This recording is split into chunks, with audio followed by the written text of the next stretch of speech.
dice, profe? ¿Cómo le va? ¿Qué tal? Buenas tardes. ¿Qué tal? ¿Cómo Hola, estás? ¿Cómo profe. anda? ¿Todo bien? Bien, bien, bien. Aquí Bueno, estamos. cuánto me alegro. El otro día Bolsonaro dijo justamente, ¿no?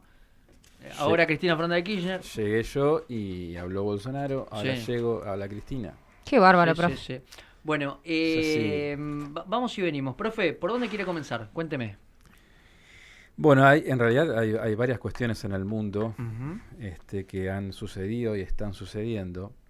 Así que en realidad no sé bien por dónde comenzar. De todas maneras, eh, es importante la cuestión de la Asamblea de Naciones Unidas que votó en contra del bloqueo de Estados Unidos a Cuba. Nuevamente, en realidad todos los años se lo insta a Estados Unidos a levantar el bloqueo, un bloqueo anacrónico, digamos, porque si nos podemos a pensar por qué existe ese bloqueo, ¿no?, hacia Cuba, y no le vamos a encontrar explicación.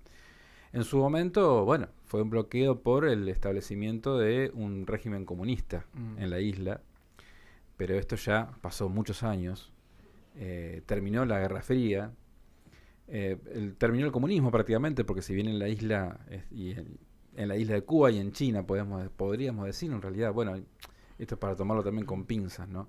Pensemos, porque no es una democracia liberal, pues por eso es el bloqueo. Bueno, qué sé yo, Arabia Saudita tampoco lo es, Qatar tampoco lo es, digamos, y no está bloqueado, sino que va a ser un mundial de fútbol. Íbamos todos alegres y contentos a disputar el mundial de fútbol, ¿no? Y no creo que nadie de los argentinos deje de ver el mundial porque no es una democracia Qatar. Pregunto, ¿alguno va a dejar de ver el mundial? No, por Bueno, supuesto. entonces pregunto por qué, cuál es la razón Ese de doble ser sentido, ¿no? del bloqueo hacia Cuba todavía, y 185 países le piden a Estados Unidos que levante el bloqueo hacia Cuba. El bloqueo es total.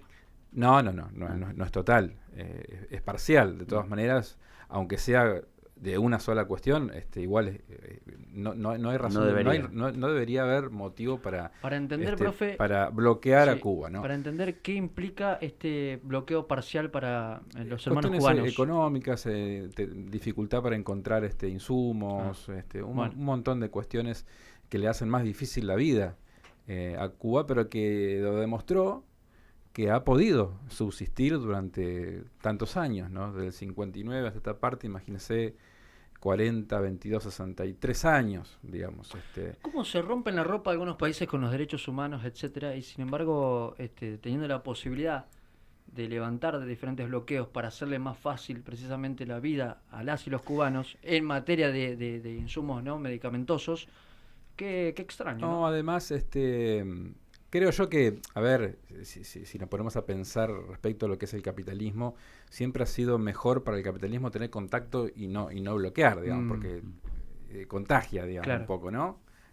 Así que no tiene razón de ser. Ahora, 2 países votaron en contra de esta resolución de Naciones Unidas para que levante el bloqueo de Cuba. Los 2 países que votaron en contra, uno naturalmente, Estados Unidos, Norteamérica, el otro Israel. Eso por un lado. Y después hubo 2 abstenciones. Una, Ucrania, con Zelensky a la cabeza. A ver, si vamos a los valores y a los derechos que muchas veces se ponen como argumento para la defensa de Ucrania, digo, entonces, ¿qué pasa con esta decisión de Zelensky de no pedirle a Estados Unidos que levante el bloqueo a Cuba, ¿no? Por un lado. Por otro lado, Bolsonaro. Sí.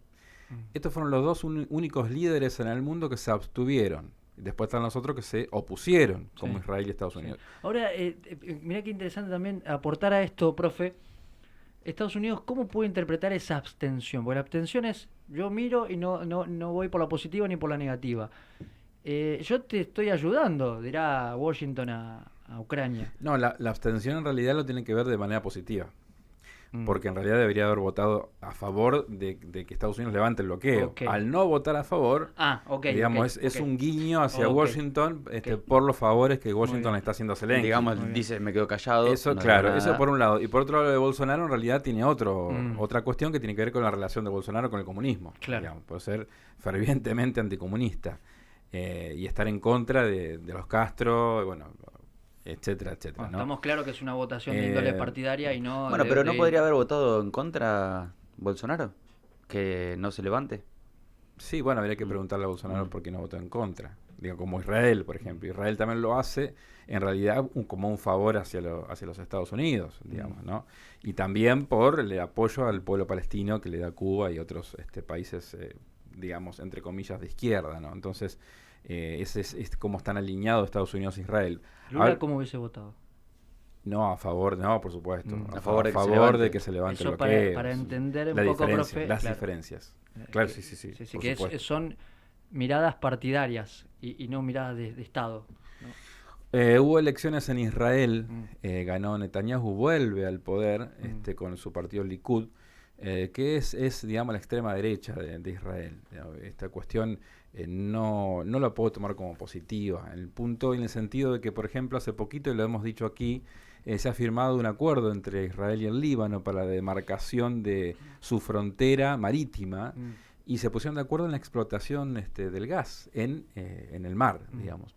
Y esto ha sido histórico realmente, ¿no? Incluso un comunicado de Hezbollah donde decían que bajaban un poco, para que lo entendamos, ¿no? Bajaban un poco la guardia en el sentido de que estar tan atento al conflicto con Israel. Y por supuesto que está la cuestión palestina pendiente, pero que al haber solucionado el tema fronterizo, también había una especie de relajación en la frontera entre el Líbano e Israel. Ahora, la gran pregunta es si asume Netanyahu, porque es un esquema parlamentario, digamos, así que hasta que no asume, no lo vamos a dar por hecho, aunque es casi un hecho. Veremos qué pasa con ese acuerdo, ese histórico acuerdo entre Israel y el Líbano. Si lo ratifica Netanyahu o lo tira abajo, digamos. Entonces, otra vez vuelta a empezar, ¿no? Como el mito de Sísifo, ¿no? Y la piedra que hay que permanentemente volverla a cuesta arriba. Es muy difícil, digamos. Con posturas tan radicales de un lado y del otro, ¿no? Siempre tenemos que pensar que son mejores los moderados, al menos en teoría, ¿no? O los teóricamente moderados, tanto en Irán como en Israel, como en cualquiera de los lugares del Medio Oriente, para que se pueda ver arreglos que sean mantenidos en el tiempo. Tener ¿no? la postura muy Entonces, de un lado o del otro. Al tener una ultraderecha en Israel en el poder, uno imagina que se van a seguir expandiendo las colonias de judíos, sacándole tierras a los palestinos, y esto no es lo que queremos, digamos, ¿no? Al menos el mundo, incluso Estados Unidos en algún momento también, le ha sido muy crítico con estas políticas de cada vez tener más tierras donde hay un etnicidio, digamos. Y alguna vez vamos a poner un poco el claroscuro sobre lo que es una etnia, ¿no? Porque a veces se confunde un poco la terminología entre etnia, raza, pueblo, etcétera, ¿no? Entonces vamos religión, exactamente, vamos a poner un poco en claro para que entendamos de qué estamos hablando cuando decimos etnia, ¿no? Y que es un etnicidio. Es la muerte o el reemplazo de una etnia por otra etnia, ¿no? Entonces, no es algo que podamos querer en ningún lugar del mundo, digo, ni en Israel, ni en Palestina, ni en ningún lugar del mundo. Por otro lado, en Pakistán, Imran Khan era el primer ministro hace un tiempo, pero tenía posturas un poco diferentes a las de Occidente, ¿no? Se inclinaba un poquito más hacia Rusia y China, y no tanto hacia los Estados Unidos. Fue depuesto Imran Khan hace unos meses, que dejó de ser el primer ministro de Pakistán. Bueno, ayer hubo un atentado a su vida. Es el político más popular de Pakistán, por otro lado, donde cada presentación de él son miles y miles y miles de personas que lo acompañan. Ayer atentaron contra su vida. Algunos hablan de la mano de la CIA, obviamente, que no me consta de ninguna manera. ¿Un impacto de arma de fuego en los pies? Sí, pero bueno, lo quisieron matar. Que le dieron en los pies, una anécdota, pero de hecho hubo otros heridos, no sé si hubo algunos muertos, y fue capturado la persona, donde dijo que él actuaba solo, digamos, pero bueno, se sospecha de una mano occidental en cuanto al atentado contra Khan, ¿no?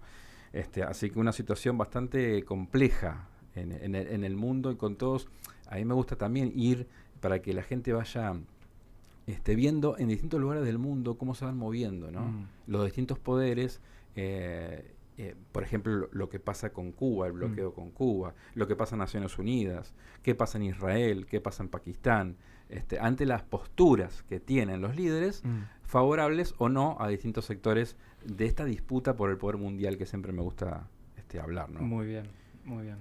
Tenemos otro tema. Estuvo profe? y Sí. está Evo Morales Sí. en Santa Fe.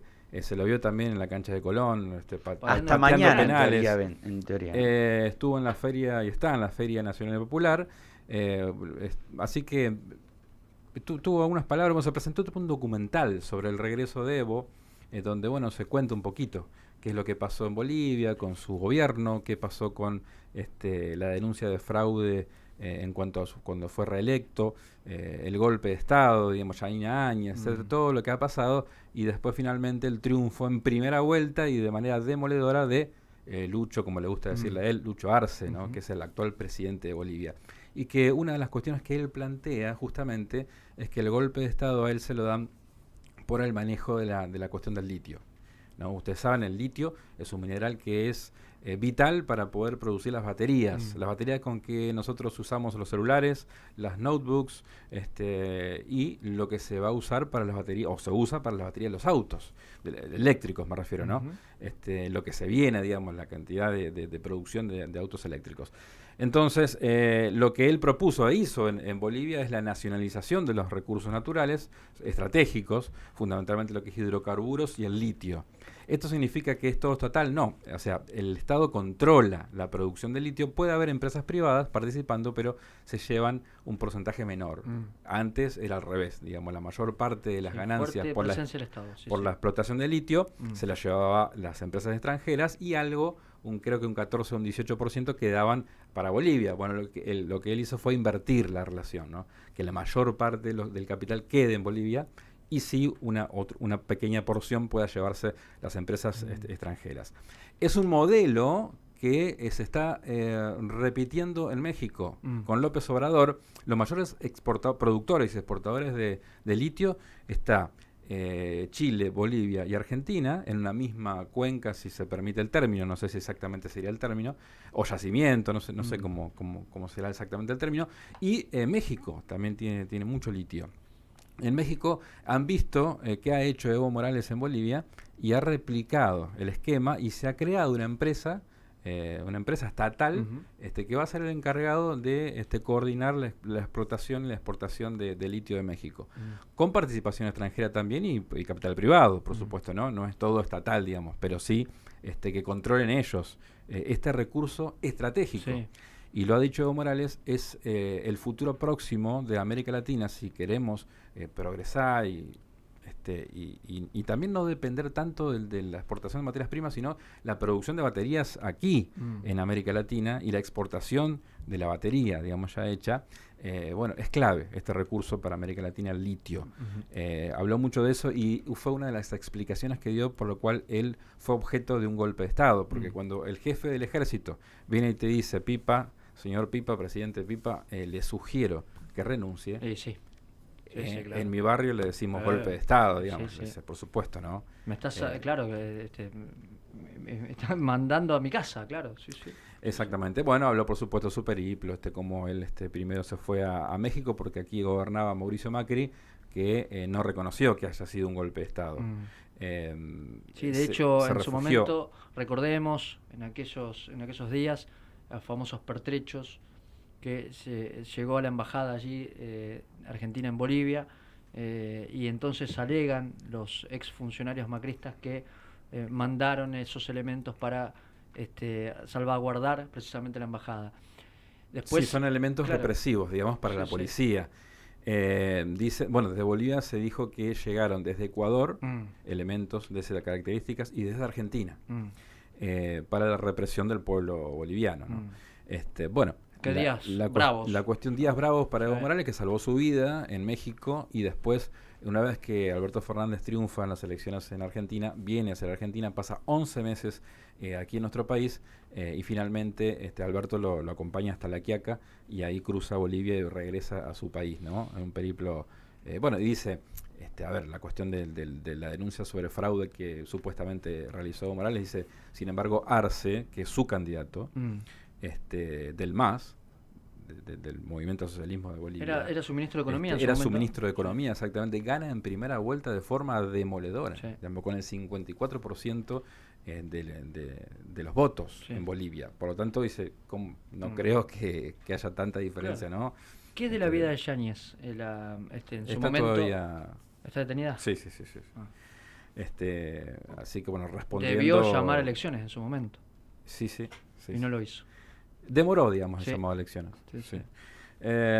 Bueno, así que las cuestiones es que nos planteemos un poco también esto y hay que debatir. Siempre hablamos, Pipa, con vos respecto de la política.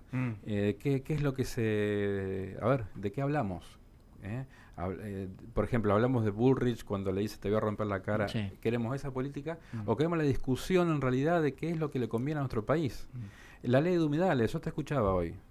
Cuando venía hacia la radio, respecto a que decía si se está trabajando, los diputados y senadores trabajan este tipo, esas son las cuestiones fundamentales que tenemos, hacia dónde vamos, ¿no? Cuáles son las producciones que tenemos que cuidar, que tenemos que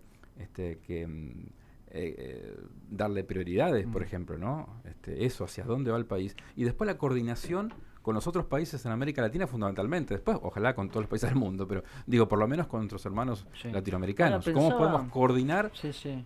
para sacarle el mayor provecho a nuestras producciones? Sí, pensaba, profe,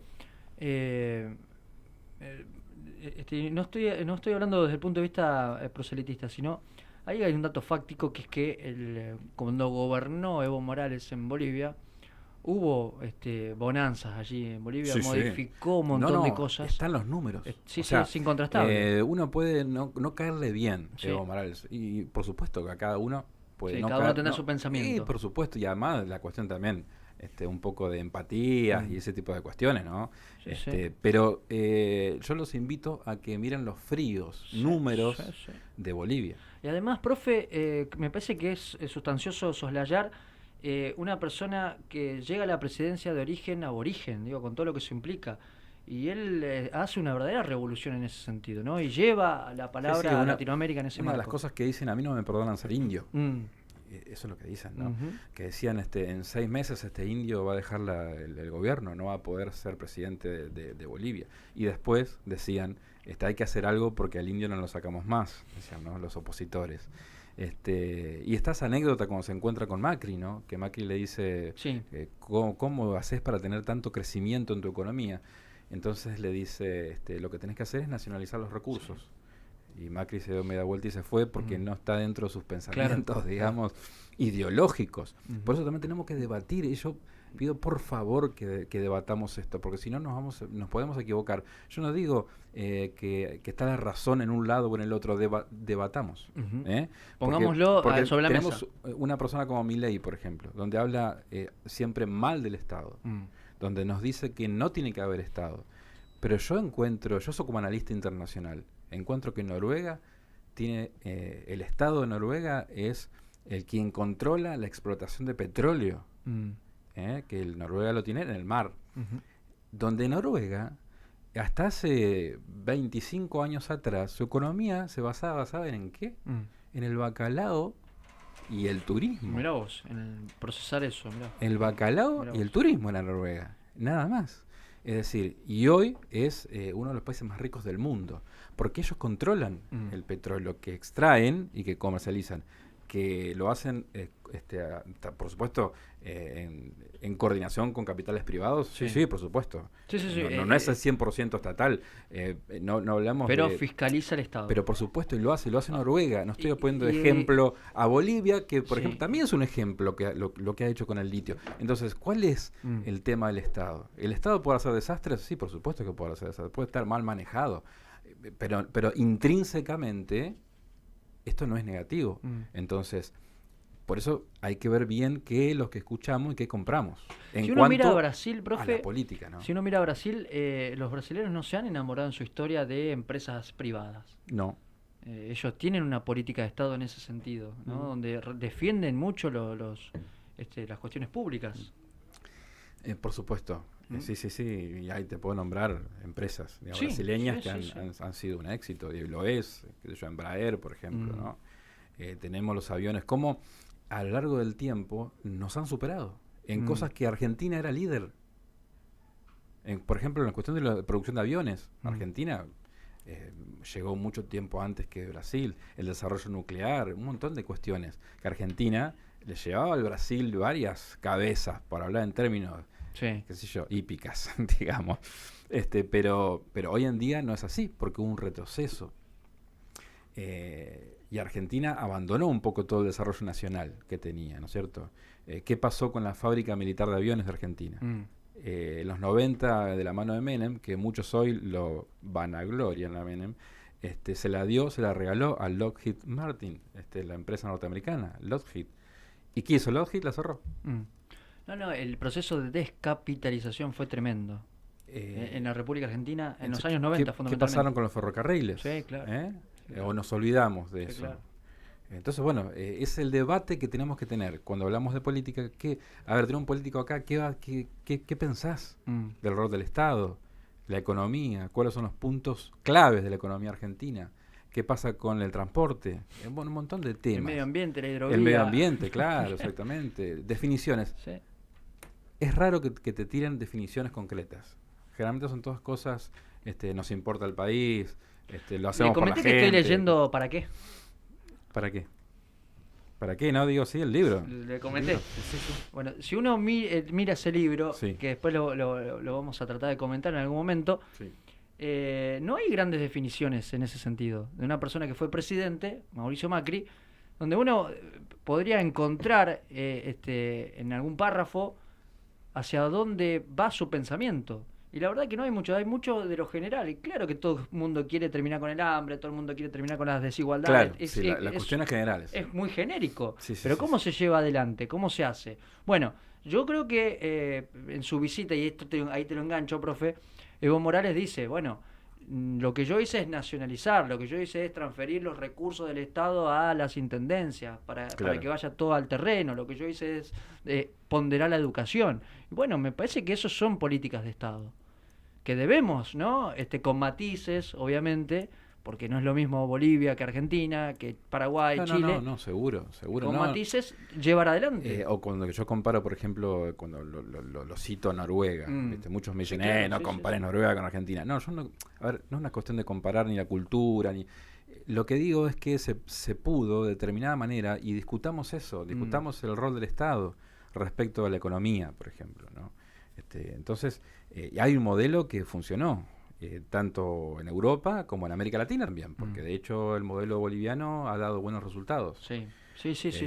Entonces después, bueno, discutamos otras cosas que discutir, qué sé yo, si Evo Morales se quería eternizar en el poder, si no respetaba la Constitución, bueno, bla, hay un montón de cuestiones. Sí, podemos discutir eso, pero bueno, la cuestión central pasa por otro lado, en realidad. Así que, bueno, es interesante. El tema del litio.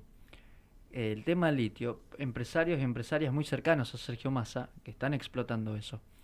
Sin embargo, es cierto, no se está hablando esto con contundencia. Si esto es el futuro, si vienen y te dicen, che, mirá que tienen ustedes un recurso sobre el cual lo tienen que explotar de manera inteligente para un país próspero. Y no se está discutiendo eso. Yo digo, existe la OPEP, sí. La Organización de Países Exportadores de Petróleo, productores y exportadores de petróleo, ¿no? En donde no solamente están los árabes, sino está Venezuela, Rusia, etcétera, ¿no? Estados Unidos le pide a la OPEP poder incrementar la producción de petróleo para que pueda bajar, etcétera, y además frenar los precios de Rusia. Fundamentalmente se lo pide para eso. La OPEP le dice que no va a incrementar.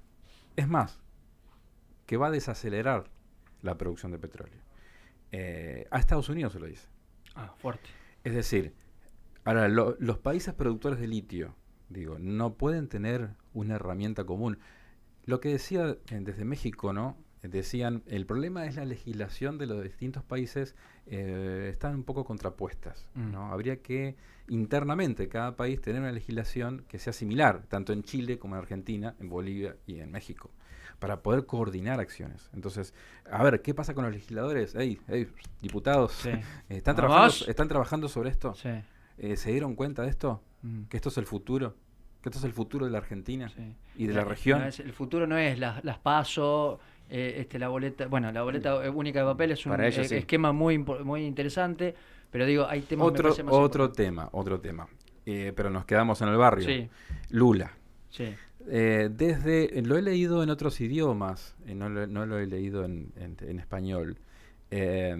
Ahora digo, ¿no? Hace un tiempo sí, y de hecho lo hemos hablado acá. Dicen que el desafío más importante que va a tener Lula es el establecimiento de una moneda común del sur. Sí, algo se había hablado en su momento. En su momento algo se había hablado. Sí, ahora sí. se está hablando en medios internacionales, que uno de los desafíos de Lula es al menos comenzar el proceso, porque esto no es que de la noche a la mañana vamos a tener una moneda porque nosotros somos, que era hacemos una todo moneda, en 2 días. que bueno, ¿habían puesto el nombre o no? Algunos hablan de sur, del nombre sur. No sé, después el nombre se discutirá, no sé. Pero digo, es interesante, ¿no? De esto también tenemos que hablar. Porque hay otros candidatos que piden dolarizar, por ejemplo. Hay políticos que piden dolarizar. ¿Qué diferencia hay entre dolarizar y tener una moneda común en los países del sur para poder combatir la inflación? Algunos hablan también de la pérdida de soberanía, como pasa en Europa, por ejemplo. Dicen, no, vamos a perder soberanía. Soberanía en cuanto al manejo de política monetaria, que tiene que ser coordinado. Si existe un Banco Central del Sur, como existe en Europa, hay que coordinar acciones. Y hay que aprender a convivir. Y también en la convivencia está el ceder determinadas cuestiones. Por supuesto, un poquito no me animaría a llamarlo soberanía, pero bueno, algunas personas están en contra de esta moneda común por el tema ¿no?